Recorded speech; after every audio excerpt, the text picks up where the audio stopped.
So, students, today we have to do our next application of Gauss law.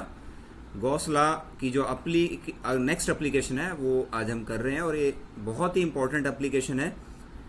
हम electric field calculate करेंगे. किसके कारण? We have to determine value of electric field due to a uniformly charge thin spherical shell. देखिए पहले इस diagram को देखो.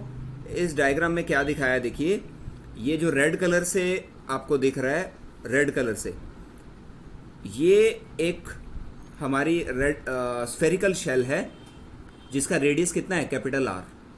फिर से बता रहा हूँ, ये जो रेड कलर से आपको दिख रहा है ये एक स्फेरिकल शेल है जिसके ऊपर चार्ज यूनिफॉर्मली डिस्ट्रीब्यूटेड है और इसकी रेडियस कितनी है? Capital R.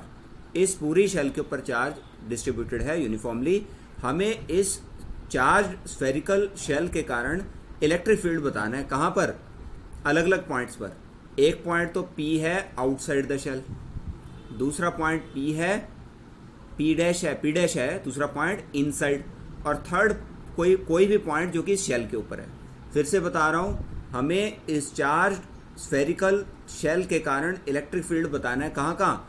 Eight a point outside the shell P, at a point inside the shell and at a point on the surface of this shell. ये तीन जगह पे हमें बताना है. ओके देखिए हम करेंगे क्या. बेसिकली हम इस काम के लिए वही काम करेंगे जो अभी तक पहले करते आए हैं. हमने क्या अज्यूम किया था? हमने गॉसियन सरफेसेस अज्यूम किए थे या कंस्ट्रक्ट किए थे. अब भी हम वही गॉसियन सरफेसेस कंस्ट्रक्ट करेंगे. पहला गॉसियन सरफेस ये बाहर वाला, देखिए ये बाहर वाली स्फीयर दिख रहा है आपको, ये है S1. फिर दूसरा गॉसियन स्फीयर S2 अंदर वाला. बाहर वाला गॉसियन स्फीयर हमने इस तरीके से कंस्ट्रक्ट किया कि P पॉइंट इस सरफेस के ऊपर आए. अंदर वाला गॉसियन स्फीयर हमने इस तरीके से कंस्ट्रक्ट किया कि ये P डैश पॉइंट इस सरफेस के ऊपर आए. ओके अब देखिए सबसे पहले जो फर्स्ट पार्ट हम करने जा रहे हैं वो है electric field at a point outside the shell.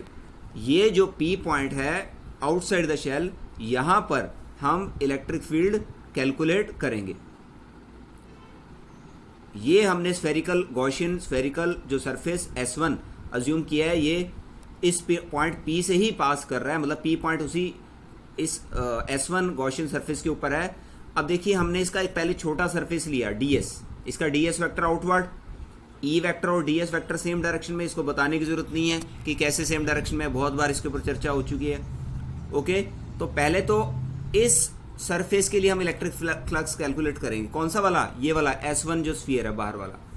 ठीक है, तो ये क्या होगा इलेक्ट्रिक फ्लक्स इसके लिए? देखिए यहां हमने सर्कल का निशान लगाया. देखिए E vector dot surface integral of electric field और सरफेस इंटीग्रल S. ओके और ये वैल्यू क्या आ गई? देखिए ये वैल्यू आ गई ES. ओके ये वैल्यू आ गई कितनी? ES. और इसको हमने क्या लिख दिया? Equal to E into 4πr². Clear है? हमने इसको E इंटू 4πr² रख दिया. ओके अब 4πr² क्यों लिखा? क्योंकि ये सरफेस एरिया जो S है ये R रेडियस का है. ये जो सरफेस एरिया बाहर वाला, इस सरफेस के लिए, बल्कि इसको हम एक्चुअली यहाँ पर S1 लिख देते हैं. बेटर है इसको हम S1 लिख देते हैं यहाँ पर, क्योंकि बाहर वाला स्फीयर S1 है. ओके अब S की जो वैल्यू है, देखिए S की वैल्यू हमने क्या रख दी? S की वैल्यू हमने 4πr² रख दी. सरफेस जो बाहर वाला स्फीयर गॉसियन स्फीयर अज्यूम किया, उसका सरफेस एरिया कितना? 4πr² रख दिया. ओके अब कुछ नहीं किया, वही काम बार बार करते आ रहे हैं हम. पहले हम इलेक्ट्रिक फ्लक्स का जो फार्मूला है उससे फ्लक्स निकालते हैं, फिर हम गॉस लॉ की सहायता लेते हैं. गॉस लॉ की सहायता के अकॉर्डिंग सरफेस जो हमारा इलेक्ट्रिक फ्लक्स है फॉर सरफेस S1, ये कितना? Q/ε.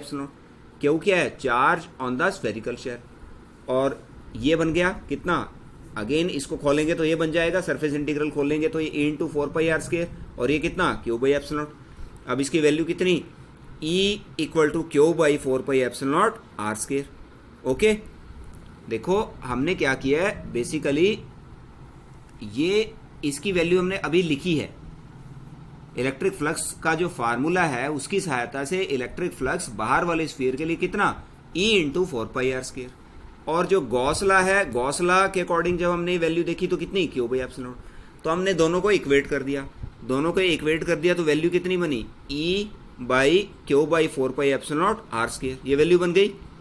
तो इसका मतलब for a sphere, for a point P जो हमने जैसे अभी दिखाया था इसको, for a point P outside the charge spherical shell, E जो होता है वो r² के इनवर्सली प्रोपोर्शनल होता है। R बढ़ने से इलेक्ट्रिक फील्ड घटता है। ओके, अब आ जाते हैं अंदर वाले पॉइंट के ऊपर।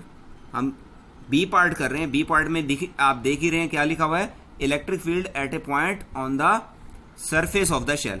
सरफेस ऑफ द शेल के लिए इलेक्ट्रिक फील्ड क्या होगा, ठीक है, पहले सरफेस के ऊपर कर रहे हैं, अंदर वाले के लिए बाद में करेंगे। सरफेस के लिए कुछ नहीं करेंगे, यही काम करना है, यही बिल्कुल सारा का सारा तरीका वही जो हमने बाहर वाले पॉइंट के लिए किया था। बस फर्क सिर्फ इतना है कि यहां पर स्मॉल आर की जगह कैपिटल आर आ जाएगा, क्योंकि ये जो स्मॉल आर रेडियस थी, ये किसके लिए थी, for a point P outside. Okay, अगर मान लो अब ये P पॉइंट उठ के यहां आ जाए, मतलब इलेक्ट्रिक फील्ड हमें यहां की बजाय अब यहां पर बताना है, तो अभी स्मॉल आर की जगह मतलब कैपिटल आर आ गया। जहां भी हमने स्मॉल आर लिखा था, मतलब अब हमें इस स्मॉल आर की जगह बस कैपिटल आर कर देना है, काम सारा वही होगा जो पहले किया है। ओके, तो स्मॉल आर की जगह कैपिटल आर कर देंगे तो यही का यही एग्जैक्टली हमारा काम हो जाएगा। हमारा E की वैल्यू जो Q/4πε/r² हमने निकाली थी, अब वो क्या हो जाएगी, Q/4πε/r² हो गई। Okay, capital R²। ओके जी, इसको इक्वेशन हमने 4 रख दिया। अब आ रहे हैं हम electric field at a point inside the shell. Shell के अंदर कोई पॉइंट है, वहां पर हमें इलेक्ट्रिक फील्ड बताना है। For a point inside the shell, देखिए ये बहुत इंपॉर्टेंट चीज है, अंदर शेल के इलेक्ट्रिक फील्ड होता ही नहीं है। देखिए यहां पर अंदर देखो, अंदर कोई इलेक्ट्रिक फील्ड एग्जिस्ट नहीं कर रहा। ओके, यहां अंदर कोई चार्ज ही नहीं है ना। देखो बहुत सिंपल सी बात है, यहां पर अंदर कोई चार्ज ही नहीं है। देखो ये पॉइंट P' था, ये पॉइंट P' है जहां पर हमें इलेक्ट्रिक फील्ड बताना है। उसके लिए हमने अगेन ये गॉसियन सरफेस S2 छोटे रेडियस का गॉसियन सरफेस अज्यूम किया। अब देखो इसके अंदर क्या कोई चार्ज है, इस गॉसियन स्फीयर के अंदर ये जो छोटा वाला स्फीयर है S2, इसके अंदर क्या कोई चार्ज है, नहीं है, क्योंकि बाहर वाले के अंदर तो ये चार्ज था +Q, इसके अंदर तो कोई चार्ज नहीं है। जब इसके अंदर कोई चार्ज नहीं है तो ऑब्वियसली गॉस लॉ के अकॉर्डिंग ये वैल्यू क्या हो जाएगी, इसको हम S2 लिख देते हैं, S2। ओके, तो ये वैल्यू क्या हो जाएगी यहां से, E = 0, क्योंकि ये वैल्यू 0 है, क्योंकि चार्ज 0 है, तो E की वैल्यू कितनी, 0 हो जाएगी। तो अब हमने सारी वैल्यूज देख ली, बाहर कैसे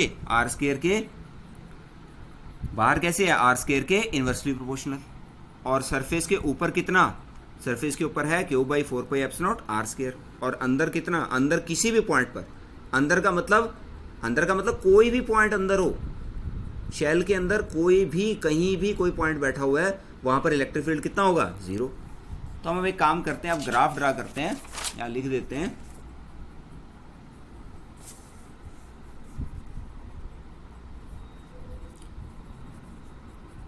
ग्राफ showing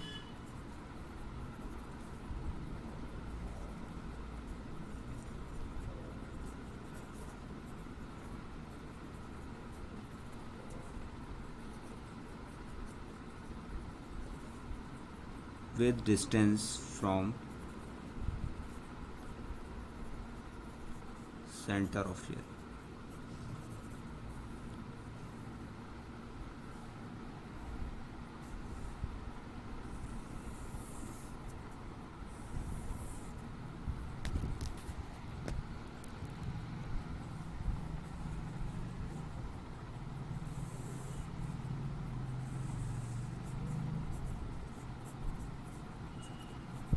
अगर हम ग्राफ कंस्ट्रक्ट कर रहे हैं तो देखिए इस तरह का ग्राफ बनेगा। ये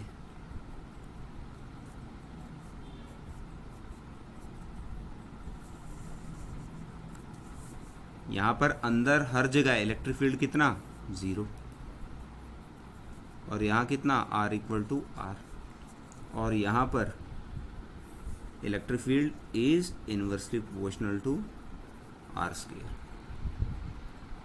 बाहर electric field inversely proportional to R square है, अंदर इलेक्ट्रिक फील्ड कितना 0, और सरफेस के ऊपर इलेक्ट्रिक फील्ड कितना मैक्सिमम। ओके, क्योंकि अभी आपने देखा बाहर तो R स्क्वायर के इनवर्सली प्रोपोर्शनल है तो डिके होगा, और सरफेस पे मैक्सिमम वैल्यू है क्योंकि जब R की वैल्यू स्मॉल r की वैल्यू कैपिटल R हो जाएगी, ये मैक्सिमम वैल्यू है R की। ओके, मतलब R सब जब स्मॉल r कैपिटल R के बराबर है, ओके, तो मतलब एक तरह से आप ये कह सकते हैं कि R की कैपिटल R जो है वो R की मिनिमम वैल्यू है, और मिनिमम है क्योंकि R नीचे आ रहा है ना। ये देखिए यहाँ पर आप देख रहे हैं कि E is inversely proportional to R square, इसका मतलब R नीचे आ रहा है। अब जब हम इसकी मिनिमम वैल्यू ले लेंगे तो ये मैक्सिमम हो जाएगा ना। तो इस स्मॉल r की मिनिमम वैल्यू कितनी कैपिटल R, जब स्मॉल r की मिनिमम वैल्यू कैपिटल R है तो इस पॉइंट पर इलेक्ट्रिक फील्ड कितना मैक्सिमम है, तो ये इस तरह से हमने दिखाया, और अंदर हर जगह इलेक्ट्रिक फील्ड कांस्टेंट है और वो 0 है। ओके, तो ये ग्राफ बड़ा इंपॉर्टेंट है, कई बार पेपर में पूछ लिया जाता है। सो मुझे लगता है ये आपको क्लियर है। Thank you.